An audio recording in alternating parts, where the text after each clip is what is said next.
welcome back to Question Incense with me, Matt.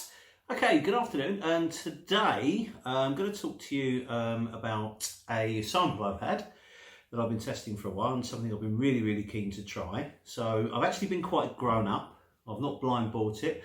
I've got a couple of samples recently of, one's a fairly new scent and one's a more established scent, but both from houses that I've been very excited about, and that's Penhaligons. Now, doesn't it sound great? Penhaligon! Right, Penhaligons are a very old British perfumer. They were founded, 1840 or 1870, something like that, by a chap called William Penhaligon, who was a good Cornishman who came up to London and founded a barber's. And I think, you know, the myth or the story goes that he was sort of inspired by the Turkish baths that were very popular or prevalent in London at the time, and started making perfumes to go with his existing sort of hair, you know, gentleman's barbers type business.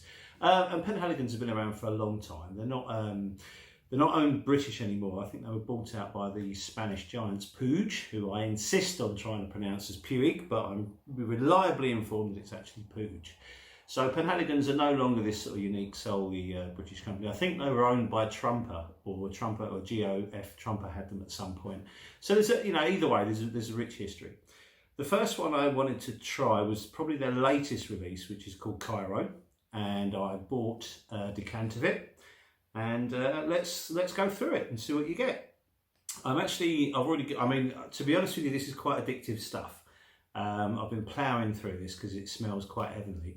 So I'll spray a bit more now, and then we'll have a little chat about it. So quite a healthy spray, and you'll find out why in a bit. But it's, all right, let me just read some bits and bobs out, so I'll need the glasses for a moment. This is from Penhaligons, by the way. This was inspired by the rising sun over the ancient city of Cairo. So that kind of in itself paints a picture. Obviously it's got a sort of a North African vibe. Now, I've not been to Cairo, I've never been to Egypt, but I have been to North Africa, and I must say the smells that are coming up from my wrist at the moment are exactly what you'd expect. It transports you to that part of the world. You could easily imagine sticking your head into a souk, or, you know, somewhere in a Casbah or something like that, and smelling these wonderful aromas that are coming through. And it's a beautiful, sweet rose that I use. The notes are quite simple. I mean, it doesn't smell simple by any means. You have basically Damascus rose, saffron, incense, woods, spices, patchouli, and vanilla. Now, I think there's a little smoky in there as well, and it's just wonderful.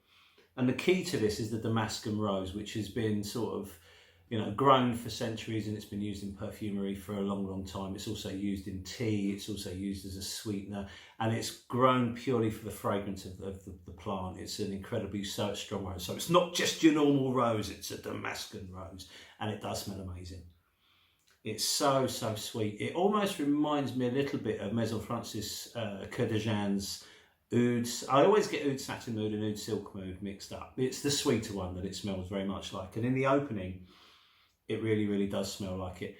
I think there's some oud in here. I don't think there's a lot. I think there's a touch of oud because you just get a little bit of depth, which, you know, oud and patchouli go together to create this kind of deep sort of vibe quite nicely. And it's certainly prevalent here. The spices are kind of almost incensey. So you've got this sort of very exotic, very captivating smell that really does. It really transports you somewhere. It does remind me of something else, and I cannot quite put my finger on it. Not so much the MFK. The MFK one, the Maison Francis Coeur de Jean, is similar in the sweetness. It's got that jamminess that comes off the fragrance, which is absolutely intoxicating. It's lovely. And I can't get enough of it. When you smell it, you're kind of, I don't know, I mean, maybe it's just me because I'm a bit crazy like that, but I'm thinking, you know, I think it's one of the Indiana Jones films where he's in Egypt for quite a long time, and you can kind of get yourself carried away with that. You sort of, I'm Indiana Jones and I'm in Egypt, and then all of a sudden you're not. You're just disappointed and you're in South London. Because unfortunately, as wonderful as this is, it just disappears. And like that, he's gone. The projection for the first hour with this fragrance is really, really good. For the first 20 minutes and half an hour after you sprayed it, you really think you're onto something special and you think you're going to have an amazing time with the fragrance. But I haven't actually worn it out.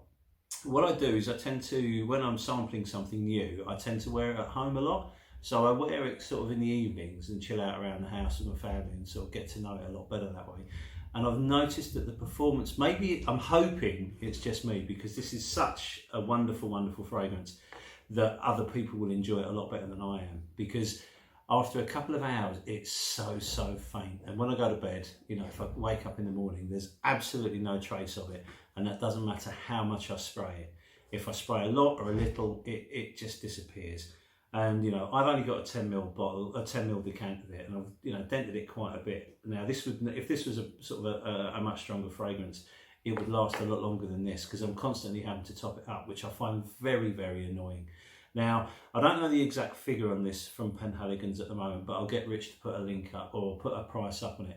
It's a very expensive fragrance. We're talking like, you know, sort of 150, 160 pounds, I think, off the top of my head, for 100ml. So it's not cheap at all. And for that, I really would hope that, you know, really want the performance to be far better than it is. So it's such a shame, because honestly, in some respects, it's done me a real favour, because now I know how it performs on me. I've got no interest in buying it whatsoever. I will enjoy my decant of it, and I will wear it around the house, and I can't actually see me going out wearing it, for the simple reason that it will probably disappear halfway through the evening, and I'll have to keep spraying it. Now, I understand, you know, I've tried a couple of other Penhaligon's fragrances over the years just to sample, and I developed what I you know, call the Penhaligon's twitch, where I'm constantly seeing if I can check if it's still there or not, and that really annoys me. I'd love to, you know, have something from Penhaligon's, because I don't know, I'm just caught up with the romance of the whole thing. I love the you know, the history of it, the tradition of the house, and you know, some of the fragrances that they have done over the years have been going for a couple of 100 years. I can't remember the oldest one. I think it might be Indian, and that's a really old fragrance that's kind of been in production for most of the length of the company. But a lot of them have been around for a long time, and a lot of people swear by them. Juniper Sling is very popular. You know, there's a Castile is very popular, and you know, Penhaligon's has a real fan club, and I get that. I understand why, because the blending on this is beautiful. When you spray it, you get a very sweet, jammy opening. The saffron is very apparent. The incense is very apparent. There's, you know, you can pick out the patchouli. As I mentioned, there's a little hint of oud, but it's not an oudy frag whatsoever. So if you're, you know, worried about oud, don't worry about it. It complements it, and it all sings together very harmoniously. Beautiful, beautiful smell. For me, the only issue with it is performance, and I couldn't warrant spending that sort of money on a performance that wears off so quickly. The rose is really good. It's sweet. It's not, there's no medicinal vibe to it or anything like that. It's just an absolute pleasure. There is a smokiness in there, as I mentioned earlier, which is lovely, but in some respects it doesn't become smoky. It almost seems dusty, and you get this sort of hint of a dustiness. So again, that, you know, the idea of the sun coming over the, you know, rising over the city of Cairo is such a evocative image that it marries together with the scent so well. The fragrance captures that perfectly, and I'm very impressed with that, and I'm very impressed with the smell. My issue is the performance is, for me, terrible, so I couldn't actually buy this. But as I say, I'm going to enjoy my decant, and I'll plough through that, and when it runs out, you know, that'll be it for me. That will have been my Cairo experience. So let us know if you've tried Cairo and what you think. It's a beautiful fragrance, but for me, performance is bad. Many thanks for your time. Take care, and we'll see you next time. Bye!